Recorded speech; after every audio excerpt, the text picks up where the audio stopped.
The Indian national movement from 1935 to 42 was an event full of ups and downs, and this period shaped many developments which has also influenced the present constitution and the present political system of India. Let us study the Indian national movement from 1935 to 1942 in a few important points summarized.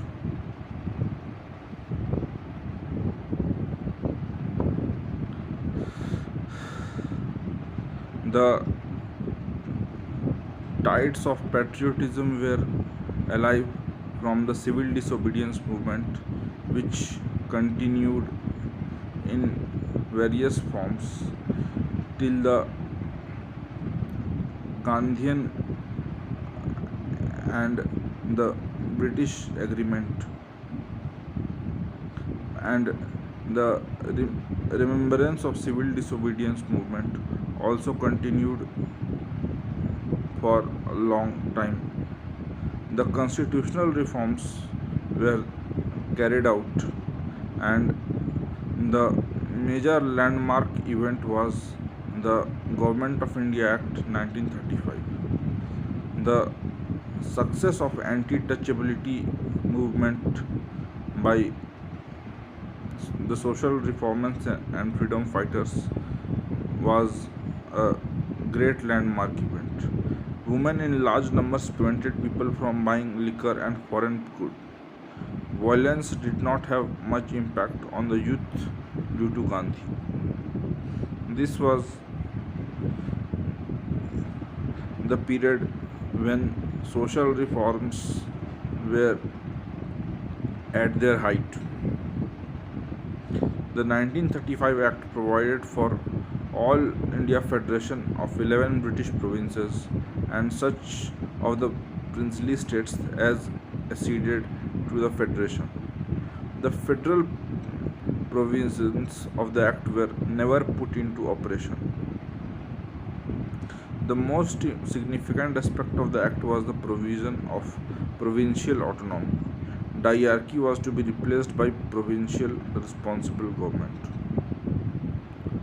The period from 1935 to 1942 also saw the impact of the Second World War on Indian national movement, which we will study further.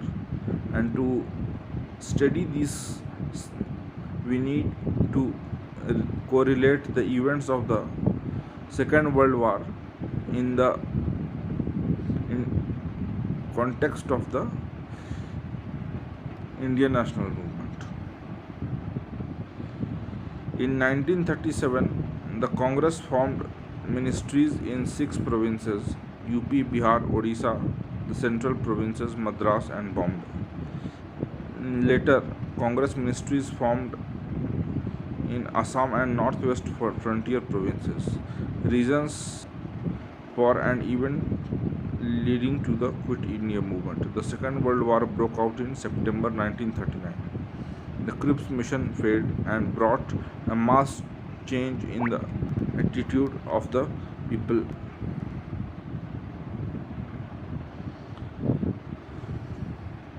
especially the freedom fighters.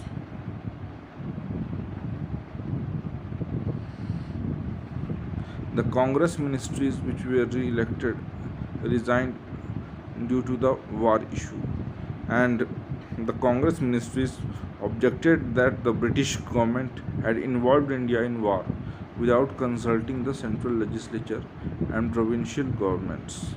The Muslim League rejoiced to see the fall of the Congress. The League promised to help the British government so that no constitutional provisions are finalized without its consent.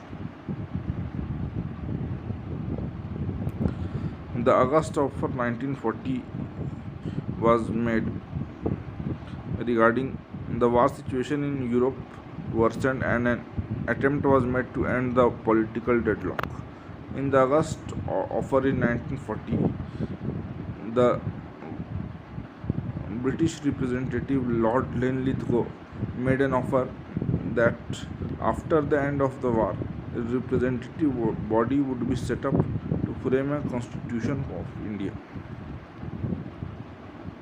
The August offer failed to satisfy the Congress leaders, and there was no time limit within which the constitution making body was set up.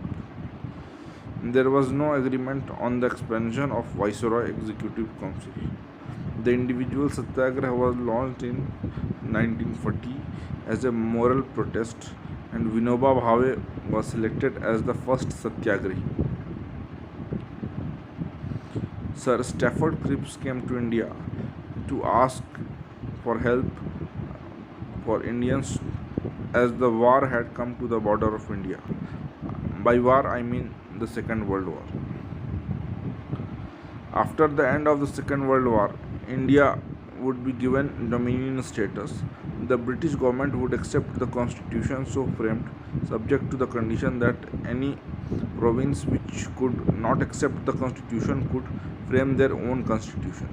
Immediately after the war, the Constituent Assembly would be set up, and princely states would be free to choose whether to join the Indian Union or not. The Indian National Congress objected to the Cripps proposal. The proposals could divide India into a number of states.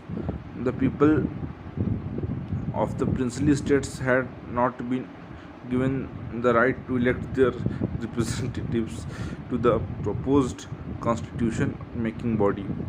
Self government or dominion status seemed far away. No initiative was taken to encourage the joining of the Congress members into the Viceroy's Executive Council. The reasons that led to the Quit India movement.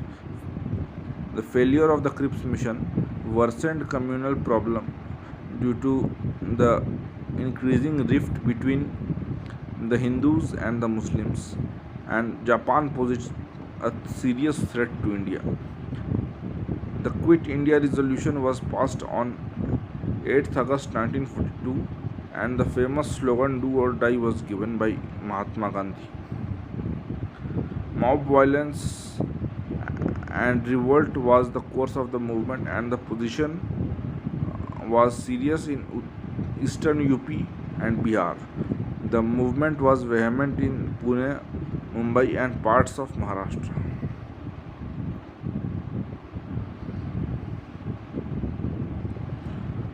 We need to see that the Quit India movement was ended, and there was a significant contribution made by Subhas Chandra Bose and the Indian National Army, which we will deal with in a separate video and in a detailed manner. The Quit India movement led to the overall social transformation of India, and there was a large scale and widespread impact. This impact was the result of the awareness which was generated during the Quit India movement. The Quit India movement also claimed to either free India from the British rule or to die in the attempt. The Quit India was the last mass movement launched by Mahatma Gandhi, and Mahatma Gandhi was among the first person who were arrested in the Quit India movement. The Quit India movement gave changes to the socio-economic fabric of India and took several steps to change it. The Quit India movement was an important and landmark event in the Indian national movement, but its uh, memory still remains. In 2017, the Indian History Congress celebrated the 75th anniversary of the Quit India movement, and the events which were guarded therein.